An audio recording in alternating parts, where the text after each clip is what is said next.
noches, bienvenidas y bienvenidos a Perspectivas Históricas 11, un espacio para la reflexión y el análisis de temáticas actuales, pero desde la perspectiva histórica. El día de hoy vamos a hablar de un tema bastante interesante y yo creo que vigente por algunas de las noticias, ¿no?, de políticas del hoy, el de la actualidad, que es las izquierdas en el contexto de la Guerra Sucia. Y para hablar al respecto, bueno, nos acompañan Felipe Ávila, como siempre. Hola Margarita, buenas noches. Buenas noches. Y el doctor Ariel Rodríguez Curi, bienvenido, experto en el tema. Muchas gracias. Muchísimas gracias por estar acá. Y bueno, para dar inicio a estas reflexiones, les invitamos a ver la siguiente cápsula. En términos generales, un común denominador de lo que se conoce como izquierdas es el objetivo de hacer que los derechos de todo tipo, como una vida digna, a la educación, al trabajo, a la tierra, a la libertad de expresión, de creencias, de preferencias sexuales, sean accesibles a todas y todos de manera equitativa. En la compleja vida moderna, las posturas sobre temas centrales como la ecología, la democracia, la independencia sindical, los derechos humanos, los medios de comunicación, la soberanía, los derechos reproductivos, el racismo, la discriminación y la diversidad sexual, definen también a las distintas izquierdas que, independientemente de su agenda política, ideológica y cultural propia, buscan hacer efectivos esos derechos a través del empoderamiento, la organización y la autonomía de los respectivos grupos de hombres y mujeres que los reivindican y promueven. Especialistas en el tema han propuesto la clasificación de las izquierdas latinoamericanas en 4 grandes grupos: los comunistas, los nacionalpopulares, los reformistas y los guerrilleros. En el caso de México, como apunta Ariel Rodríguez Curi, esta clasificación adquiere matices propios por el enorme peso político, ideológico y social de la Revolución Mexicana y del cardenismo, que llevó a converger a nacionalistas revolucionarios con reformistas y comunistas en un amplio frente popular bajo la égida del Estado en la década de 1930. Para arrancar nuestra discusión, me gustaría que iniciáramos con definiciones. ¿A qué se le conoce y por qué le llamamos Guerra Sucia a este periodo de la historia mexicana? Guerra Sucia es un periodo que corresponde poco más o menos en su momento más álgido a la primera mitad de la década de los 70, que quizás se prolonga hasta finales de la propia década, y que tiene que ver con la acción punitiva del gobierno mexicano contra disidentes políticos, algunos de ellos armados y actuando en la clandestinidad, otros no, y dejando al margen el gobierno mexicano todos los dispositivos constitucionales, penales, que estaban ordenados por la ley. Es sucia en cuanto a que es subrepticia, es sucia en cuanto que está al margen de la ley, y es sucia en cuanto que se utilizan técnicas de contrainsurgencia contra insurgentes y contra personas que no eran insurgentes. Excelente. Yo creo que es un buen momento, Felipe, también para que pongamos en contexto, digamos, este periodo. ¿Qué está pasando en el país en la década de los 70? Quizá podríamos hablar también de finales de los 60, pero no solo en México, sino a nivel Latinoamérica. Pues esos años son años muy difíciles, Magali. En México, nosotros, después del traumático suceso de la matanza del 2 de octubre del 68 y del 71, en la primera mitad de la década de 1970, se observa en el país una gran efervescencia política, una movilización de campesinos, de organizaciones sindicales, es también el ascenso del sindicalismo universitario independiente, incluso si bien el movimiento estudiantil en la Ciudad de México y en otras capitales del país se replegó, no quiere decir que haya desaparecido. Continuó la discusión en las asambleas, la organización de protestas políticas. Si nosotros vemos el panorama del país al comenzar la década de los 70, la verdad es que es sorprendente el grado de agitación política, de movilización, de tomas de tierras, de huelgas y paros de trabajadores que tratan de romper el monopolio del corporativismo oficial. Incluso esta movilización llega a sectores que difícilmente podríamos pensar que se iban a incorporar a esta dinámica de lucha social, como los sectores de católicos radicalizados, las comunidades eclesiales de base. Hay una opción preferencial por los pobres que adoptan la teología de la liberación, que se vuelcan a las colonias populares a hacer trabajo, y nosotros lo que observamos es una respuesta durísima por parte del Estado mexicano, que no es capaz de canalizar esas demandas que estallan al mismo tiempo en muchos lugares por distintos sectores y que lo rebasan totalmente, y la respuesta casi unánime del Estado mexicano es la represión. En América Latina hay una cosa parecida, Magali, es la etapa en donde se establecen las dictaduras militares en buena parte de Sudamérica y Centroamérica, en donde haya un auge guerrillero. Quizás son los años dorados de la influencia de la Revolución Cubana en las organizaciones de izquierda latinoamericanas. Hay un sueño guevarista en muchas de las juventudes radicalizadas, sobre todo de clases medias y universitarias, que tratan de establecer focos guerrilleros en sus países. Es el momento en donde surgen guerrillas urbanas en Chile, en Argentina, en Uruguay, en Centroamérica mismo, y cunde la organización de movimientos armados, y pues hay una respuesta brutal porque es una respuesta continental. La política de contrainsurgencia que se pone en marcha en México y en América Latina es una política diseñada, orquestada, supervisada desde Estados Unidos. Muchos de los que llevan a cabo esa política de contrainsurgencia son militares de alto rango que van a capacitarse a los Estados Unidos, y que de esas escuelas militares de Estados Unidos llegan con la teoría, pero también con la práctica y con las habilidades que han desarrollado ahí para acabar de tajo con esa movilización. Sí, y bueno, Ariel, ya Felipe hace como este contexto, ¿no? Y sobre todo estos antecedentes que permiten de alguna manera explicar una de las variantes, ¿no?, de la movilización de izquierdas en nuestro país, pero me gustaría que nos concentráramos en estos movimientos insurreccionales guerrilleros. ¿Cuáles son sus características? Tenemos guerrillas en espacios rurales, pero también tenemos estas guerrillas urbanas que ya hablaba Felipe, con un cariz muy particular. ¿Cuál es la característica? ¿Dónde se dan? ¿No? O sea, ¿cuáles son los espacios, las regiones donde tienen lugar estas guerrillas? Hay varios focos de lo que llamamos guerrillas rurales en México. El primer foco, digamos, el protagónico es el de Chihuahua, pero el más duradero va a ser el de Guerrero, con dos expresiones o dos liderazgos distintos, el de Genaro Vázquez y el de Lucio Cabañas. El de Guerrero es especialmente importante porque, sobre todo, el que duró más tiempo, el que tuvo más repercusiones políticas, que es el de Lucio Cabañas, inició probablemente como una forma de autodefensa campesina frente a las agresiones o de los caciques locales o de las autoridades políticas locales o estatales. Entonces, es interesante porque no se trata de explicar la guerrilla como a veces se hace con algún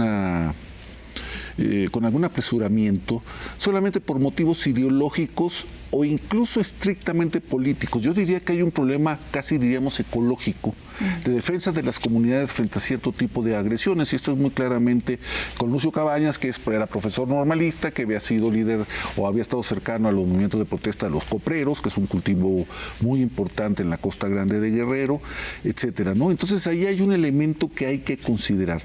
Un segundo elemento que con frecuencia olvidamos con esta intoxicación respecto a la cuestión ideológica de los 60 y los 70 es el terremoto demográfico por el que estaba atravesando México. Es decir, México había mantenido tasas altísimas de incremento demográfico desde antes de la Segunda Guerra Mundial, pero constante todo lo largo de la posguerra.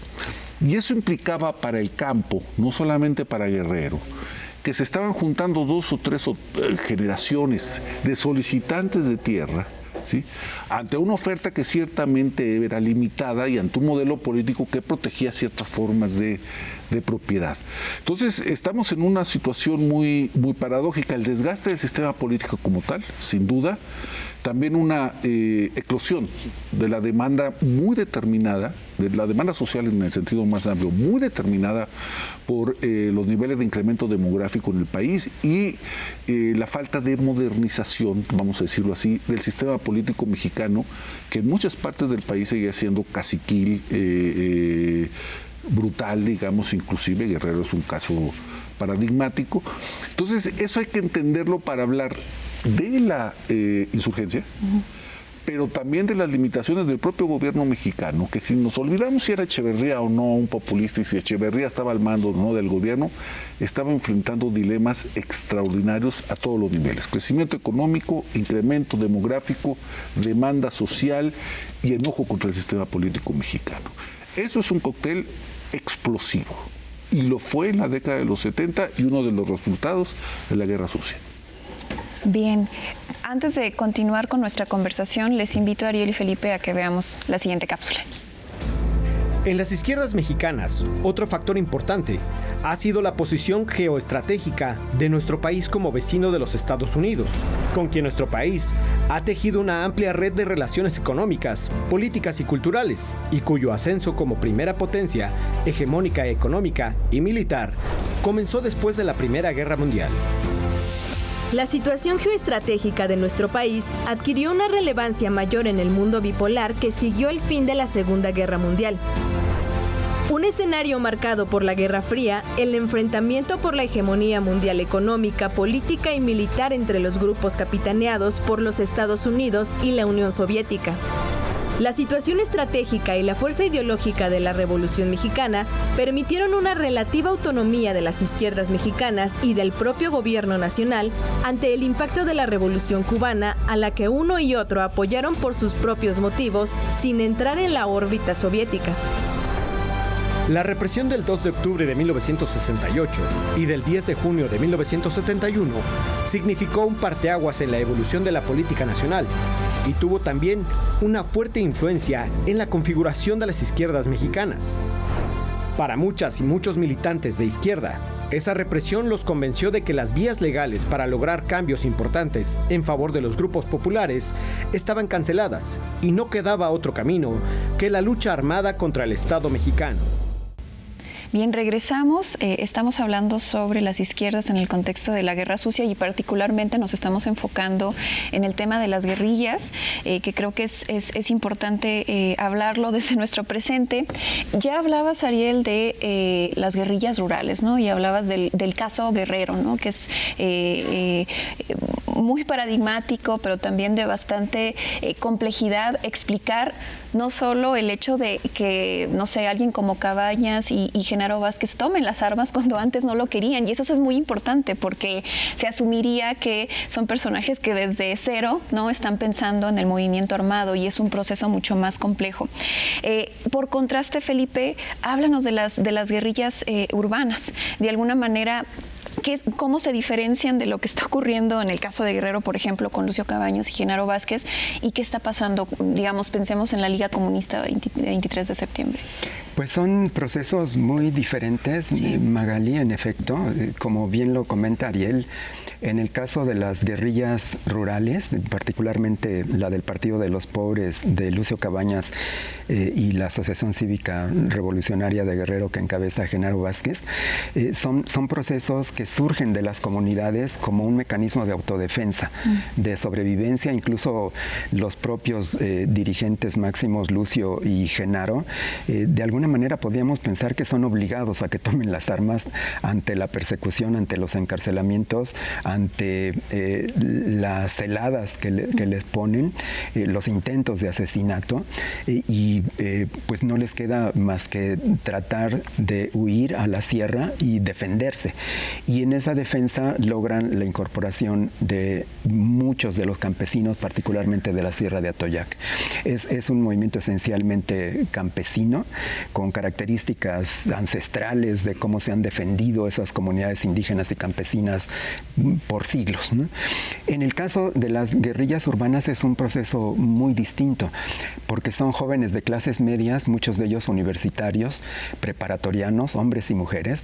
Si bien alrededor de las 2/3 partes son hombres, también hay una fuerte participación femenina desde el principio, pero son juventudes radicalizadas, decepcionadas ante el presente y el futuro, y que ven como inminente la revolución socialista, creen que existen las condiciones objetivas dadas y que lo que hace falta es precipitar las condiciones subjetivas.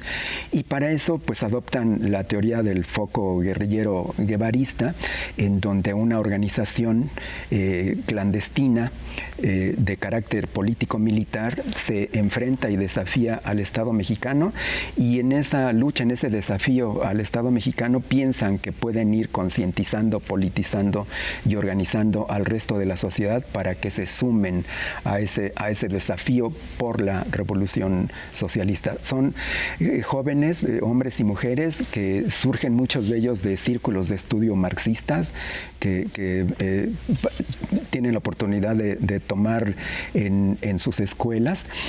También aquí hay un componente de cristianos radicalizados, y ven como opción la toma de las armas, sobre todo cuando se convencen que no hay manera de cambiar por las buenas y dentro de los cauces legales la situación ante la represión de la que hace gala el Estado mexicano, particularmente en 68 y en 71.